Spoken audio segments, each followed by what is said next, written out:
দাদা আছে, বিয়ে করেনি, মা ভাবছে বউ বেশি ভালোবাসে। আচ্ছা, সমস্যা এটা হচ্ছে। অ্যাকচুয়ালি এটা তোমার মায়ের একটা কি বলবো, ইনসিকিউরিটিতে ভুগছে। মানে ভাবছে ছেলে আমার বিয়ে করলো আর আমার কথা কিছু চিন্তাই করছে না, তো বউকেই বেশি ভালোবাসে। ইনসিকিউরিটি এটা, এটা এক প্রকার বিমারি আর কি। ম্যাক্সিমাম ছেলের মায়েদের এগুলো থাকে, বুঝেছো? তো কিছু করার নেই, টাইম আর স্পেস দিতে হবে, সময়ের অপেক্ষায় থাকো। তবে একটাই কথা বলবো যে আমি মনে করি ঠিক আছে, উনি তো জন্মদাতা, উনি তো তোমার গর্ভধারিণী মা।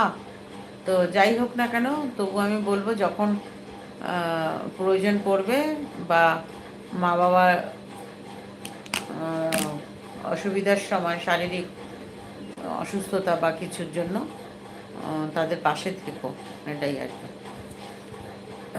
এবার ডিটেলসে তো আমি জানি না, যতই হোক মা বাবা মা বাবা, হয়তো একটা মান অভিমান রাগ দুঃখ সব কিছুই হয়, তুমিও ছেলে তোমারও হওয়াটা খুব স্বাভাবিক, ঠিক আছে। কিন্তু উম, একটু মার জন্য বা বাবার জন্য, যেই হোক পরিবারের মা হোক বাবা হোক, আহ, একটুখানি পাশে দাঁড়িয়েও, যখন তাদের হয়তো শরীর টরীর খারাপ থাকবে, বুঝেছ?